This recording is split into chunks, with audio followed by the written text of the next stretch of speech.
This video deals with high frequency parameters. So low frequency parameters are, in order to represent low frequency parameters, set Y, H and ABCD parameters are used.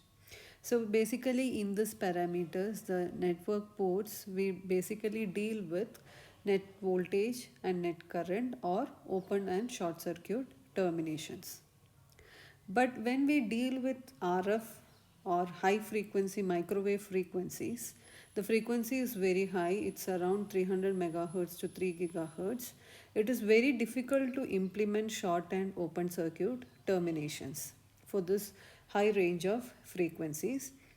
And similarly, the net voltage is a combination of two or more voltage or current traveling waves. So basically, when you deal with high frequencies, we cannot use Z, Y, and ABCD parameters cannot be accurately measured at this higher frequencies. So in order to represent this high frequencies, we have to use the concept of propagating or traveling waves to define the network parameters. So there is a concept known as scattering parameters.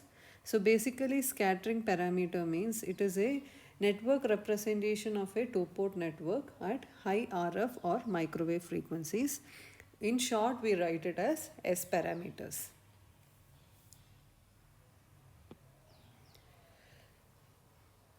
So in order to formulate the S parameters, consider a two-port network. Basically, when you consider a two-port network, we have both incident and reflected waves.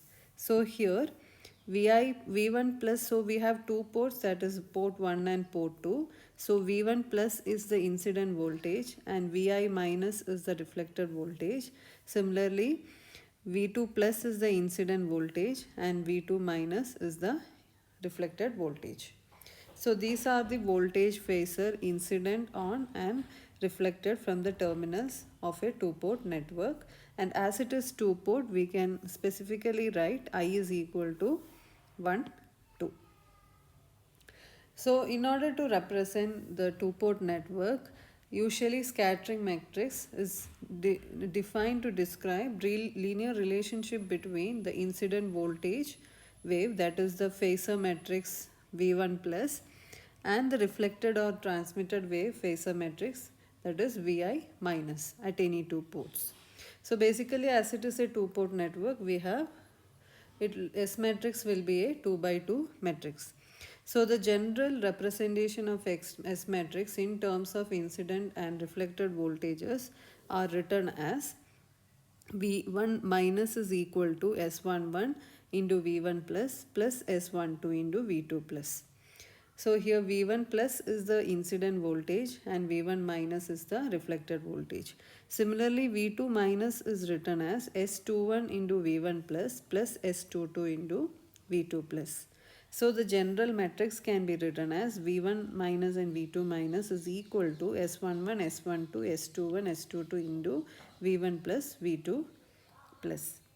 Also we can write the equation as V minus will be equal to S into V plus, and similarly V minus can be written as a matrix. If we write, this will be equal to V1 minus and V2 plus minus, V plus is V1 plus and V2 plus. So the same equation what we have written.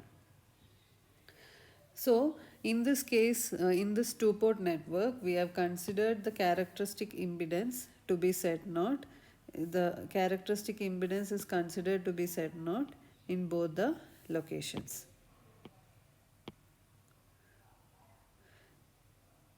So here basically when you deal with S parameters, Si1 is used to represent the reflection coefficient of the first line due to source connected at ith line. And Sij means it is the scattering coefficient corresponding to input power applied at ith port and output power coming out of jth port. SII means it is whenever we want to find out the mismatch between the junction, this parameter is used where input power is applied at ith port and output is taken at ith port. So whenever we say the port 3 is matched to the junction, the parameter considered will be S33. So we have a general representation of the different S matrices. That is, first one is S11. So S11 can be written as V1 minus divided by V1 plus when the output port is match terminated, that is V2 plus is equal to 0. So this is as same as reflection coefficient, because reflection coefficient is defined as reflected voltage or current divided by incident voltage or current. So this will be equivalent to incident input reflection coefficient when output port is matched in a when output port is terminated in a matched load. Now S21 will be equal to V2 minus divided by V1 plus. So easily this can be written because here it is S21. So first value numerator will be 2 and denominator will be 1, and also reflected by incident. So when V2 plus is equal to 0, so this will be equivalent to forward transmission coefficient when output port is terminated in a matched load. Then the next parameter is S12. S12 is equal to V1 minus divided by V2 plus when V1 plus is equal to 0. So this will give the reverse transmission coefficient when input port is terminated in a matched load. The last parameter is S22. So S22 means that will be equal to V2 minus divided by V1 plus, again when V1 plus is equal to 0. So this can be also represented as output reflection coefficient. So when input port is terminated in a matched load. So advantages of S parameters are: S parameters therefore provide a complete characterization of the network. So when you have the two ports, complete characterization of the network is possible with S parameters.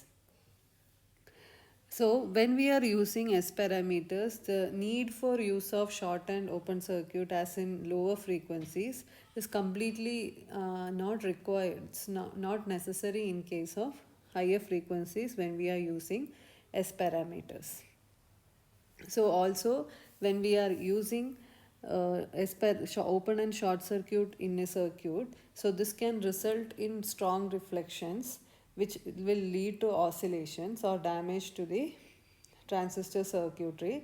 So that problem is also solved when we are using S parameters.